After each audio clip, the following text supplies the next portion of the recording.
If AI sounds like a robot coming for your job and your privacy, take a breath. Today, we're calling out the three biggest AI fears that boomers have and why we think it's hype, not help. And this is Tav, proof that you can be over 60 and still 2 steps ahead of the robots. And this is Jim. He's not afraid of AI, but AI should probably be afraid of him. And together, we're Unretired AF.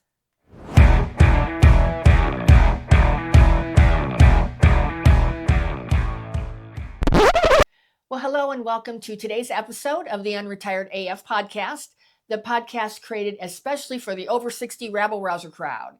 And today we're going to be talking about AI and as it relates to boomers and people, in Gen X and the boomer generation. So first, let's tackle the biggest fears head on. Yeah, so we're going to give you 3 reasons why people panic about AI and 3 simple solutions.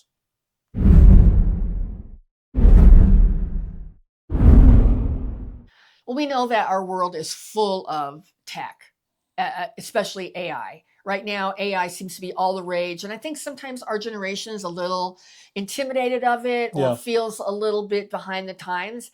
And we don't want you to be. We want to help you to at least understand what it is and be comfortable with it. It can feel like learning a new language, and it is in a way, but it's not a hard language to learn. I think sometimes we're afraid of looking silly or afraid if we try something, we're going to break something. Right. Or we think we have to learn all of it when we just need to learn the little pieces of it that can serve us. It can help us make our lives a little bit easier. Yeah. Because it's not going away. I mean, that's the thing. If you don't understand AI, you're still going to be here. If you're our age, a good amount of our generation is going to be here another decade or two. Yeah. AI is not going away. No. So you might as well try to embrace it. Right. Now, there's no real learning AI. Right. So for us in our 60s, use AI as a personal assistant. Use it to help you write letters. Use it to make request a recipe. Use it to give you a tutorial how to, I don't know, whatever, change oil. I mean, we used it when we bought the camera. We did. When we upgraded our camera of how to program it. And it gave exact step-by-step directions. Instructions. And it really cut down on a lot of the BS. Well, and we compared cameras too. We did. We had a couple different models and it compared and gave us, so we were able to determine the best one. Right. So my suggestion is out of everything I just said, pick one small task and try it. Try a new task every week. Yeah. Spend 10 minutes. That's it. So here we'd like to give you a little demonstration of what ChatGPT is all about. And what it can do for you.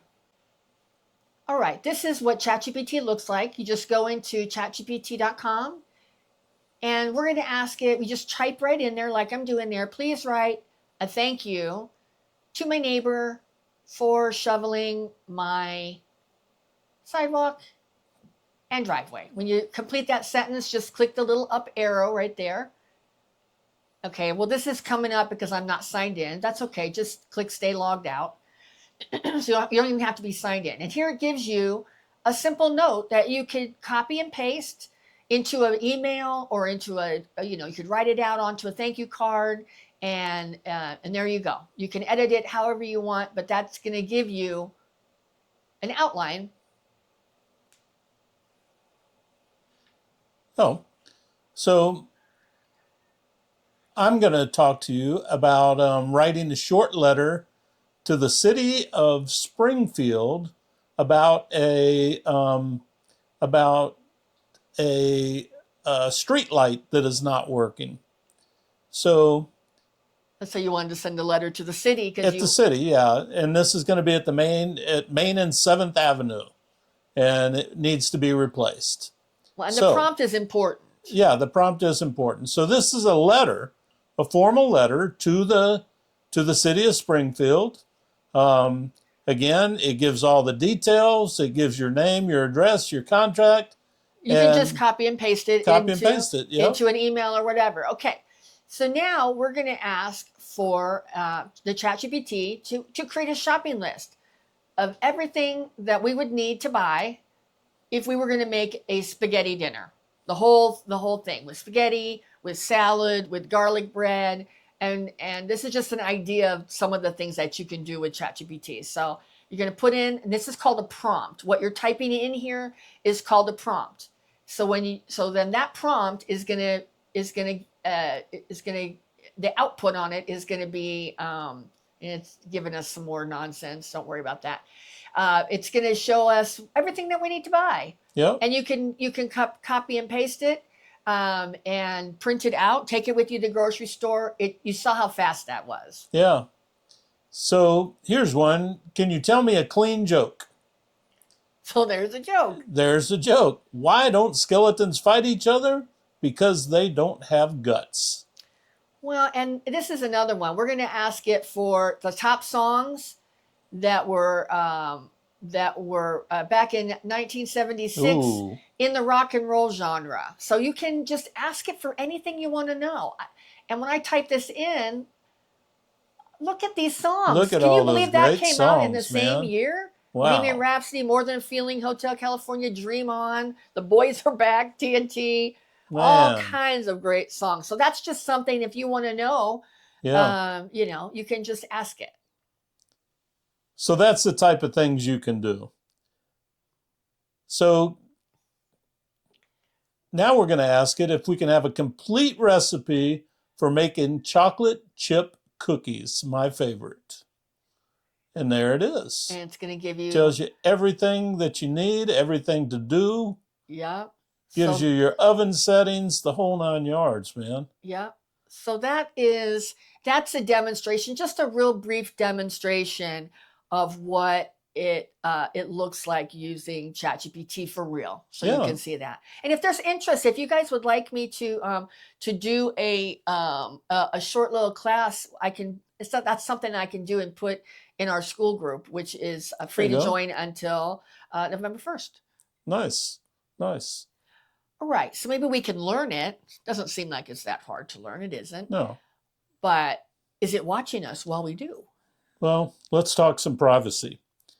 The most reasonable fear of all.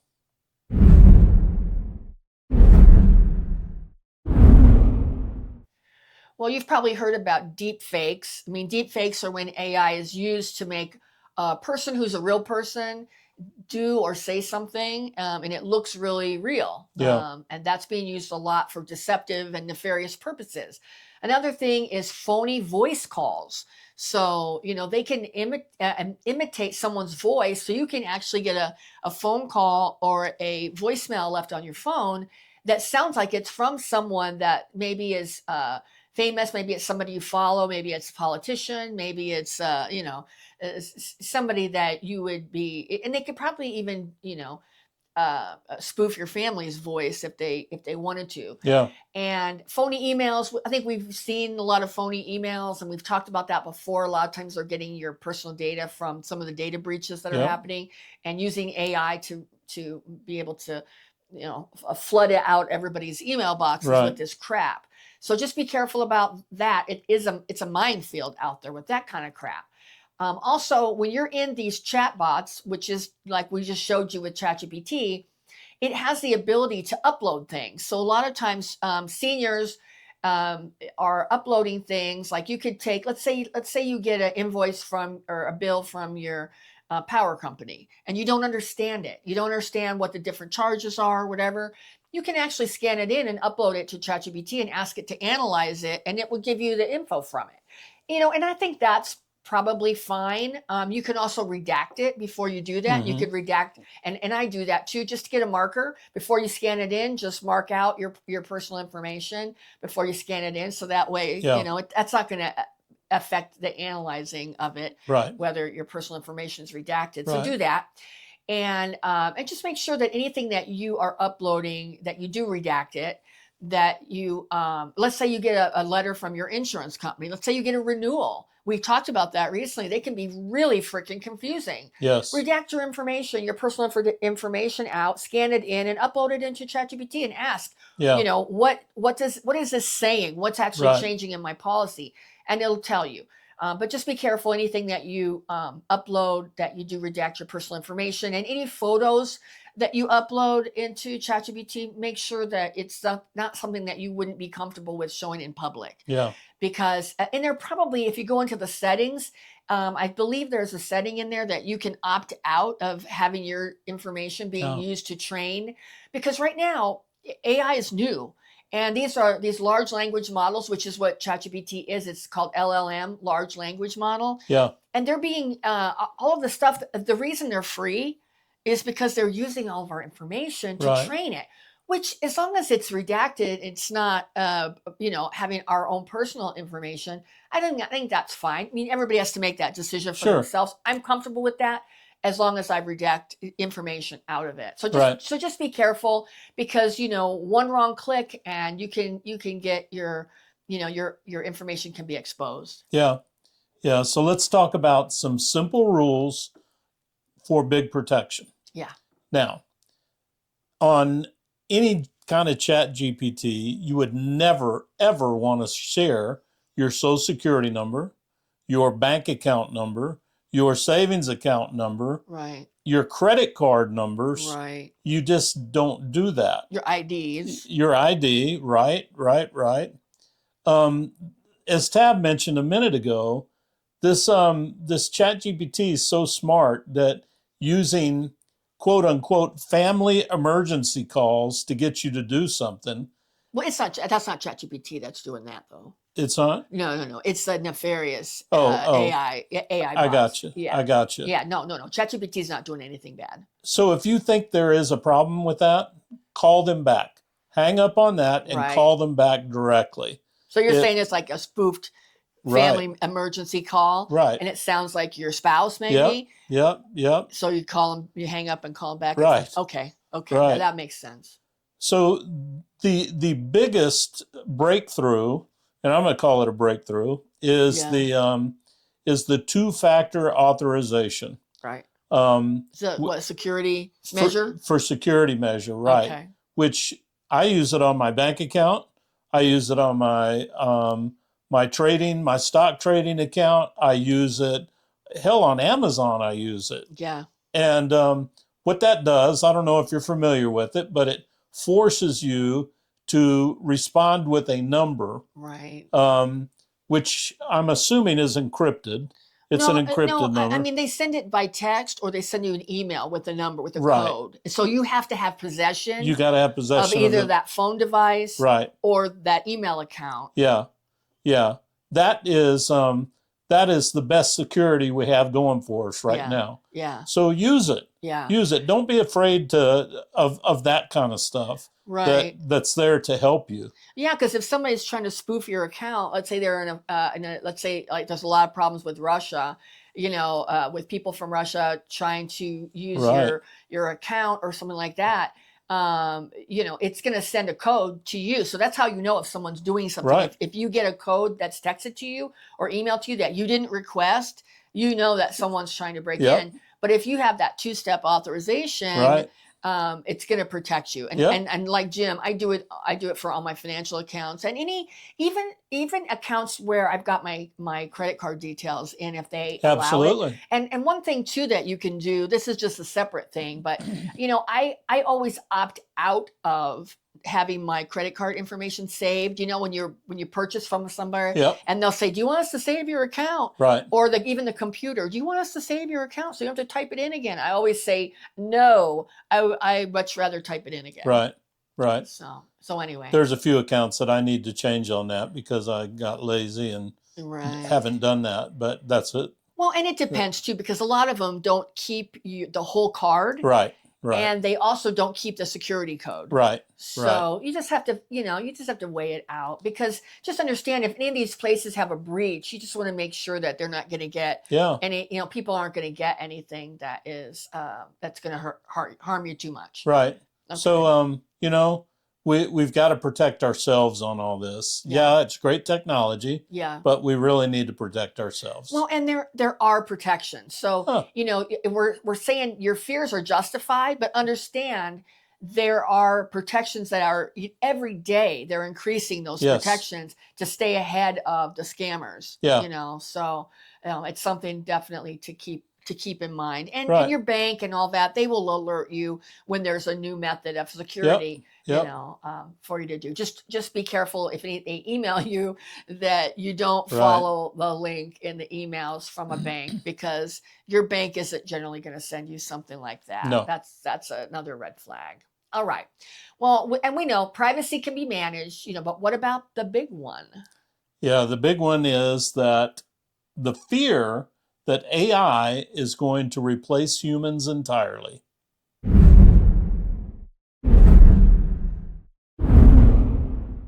I mean, I think the age that we're in right now with AI is probably similar to the Industrial Revolution when it came out and machines, everybody was scared, like, oh, if the machines do everything, what's there going to be for me? And I think a lot of people, especially people in our age range, are thinking, if AI is going to do all the jobs, what's there going to be for me? But just understand, AI is never going to be human. No. It's never going to have judgment the same way that a human does. Right. It's never going to be able to tell a story because it doesn't have emotions. It doesn't have empathy. It doesn't have humor. It doesn't have a sense of taste. It is what it is, and we need to understand those limitations. And I think when you understand the limitations of AI, it makes you less afraid that we're going to be replaced. I think that we have to. Like everything else in life, we just have to adapt to it, just like they did back then to, be able to stay relevant. But all the things I just mentioned, those are the things that are the human lane, and that's not going away. Yeah. So think about this as power tools and not replacement parts. Right. Let AI do the 80% boring stuff, and you save the 20% of the good stuff. Right. It's not going to think for you. Right. It's not. No. Decisions, values, your voice, use it as an assistant. But don't become so involved in it that it's your life, because there's a lot of stuff that you got to decide on yourself. And, it's... Well, I use it every day. I use AI, different forms of it every single day. And one of the things that was the most surprising to me was the bullshit that comes out of it at times. And I will call it out on it and say, this is bullshit. And it says, you caught me. You good call. Yep, you're right. That was totally inaccurate. So you got to check it. Just like imagine if you have a junior assistant that doesn't really know your industry. Right. You're going to have them do menial tasks, but you're going to check it before you send it out, right? Sure. Like that. As we mentioned before, use it as a tool. Yeah. Use it as a to help you with your creativity. Yeah. But don't send something out without reviewing it. Right. It'll give you first drafts. It'll let you edit and give it your soul. Your life experience is your secret sauce, and no AI can match that. Right. I mean, that's exactly right. I mean, understand, I think that one of the biggest things that seniors don't understand is, we grew up on science fiction. Right. I mean, we grew up with the Terminator and, other forms of like HAL from, Space Odyssey and Star Trek and all that, where AI was, a fantasy that was extremely advanced, like, Star Trek with Data, the AI robot. We're not there yet. I mean, just don't even worry about it. We're not there yet. There's still a lot of stuff that human beings have to do. It's good at compiling information in a very short time. Yeah. Just like you saw when we asked it what top rock and roll songs came out in 1976, you saw how quickly that output was. Right. It was like instant. Yeah. So it's good at compiling information, but it's not that creative. It isn't. So we don't have anything to worry about.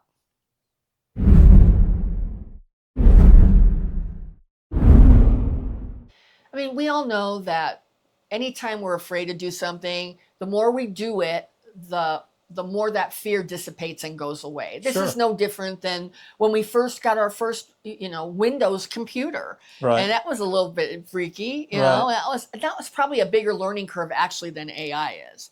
I mean, Yeah. this is just about, going in and typing out a sentence. So, Right. I mean, just start small, start now and stay curious. Yeah. You don't need to be an AI master. Just figure out the things in your life that it can help you with and use it. Right. It's already there. I mean, if you already have an internet connection and a browser, you already have access to it and it doesn't cost you anything. Yeah. So, with that being said, protect your privacy. Yep. Use simple safeguards we've talked about. Yep. Let AI do your busy work. Let AI is not going to replace people in our lifetime. It's just not. It's not there. It's still in its learning, as Tab mentioned. Use it and be proud that you got something in your repertoire to make your life Right. easier. Make your grandkids impressed with you Right.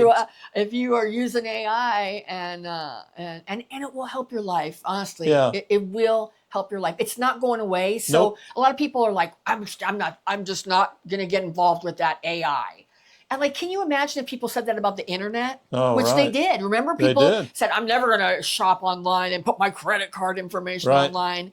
You know what? And we can look and see how ridiculous that Yeah. would be if people were still like that now. Right. Right. So it's not going anywhere. This is not like Betamax tapes back in the Right. 80s that faded out. This is not Right. going anywhere. This is going to be here.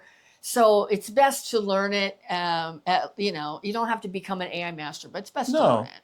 No, you don't. And just show that you're willing to try it and try to adapt to it. Yeah. And I promise you, it'll make your life easier. Right. It really will. Right. So right. we have a comment section. If you've already experienced using AI, or if you want to learn more, drop us a comment. We'd love to hear what your thoughts are on this. Thank you to all our subscribers. We appreciate each and every one of you. And thank you for watching this episode. Yep. And if our content resonates with you and you want to see more, please consider hitting the subscribe button. We put out new content every Monday through Friday. Every weekday, Monday through Friday. And our Tuesday episode is a live stream. It comes out at 5 p.m. Pacific, 8 p.m. Eastern, every Tuesday. And we also started a new series this week where we're going to be filming sort of an afterglow after we turn off the camera for this episode today for YouTube. We're going to be filming just an afterglow, sort of just behind the scenes talking about it. And that's going to go in our school group. So if you're interested in seeing that, please consider joining our school group. We have all the information in the description for it. Right now it's free to join until November 1st. And if you sign up before November 1st, you'll have lifetime free access. So after that, the door's going to close and it's going to cost you. So we recommend that you get in there and join now. Well, we're not slowing down. And neither should you. And together, we're Unretired AF.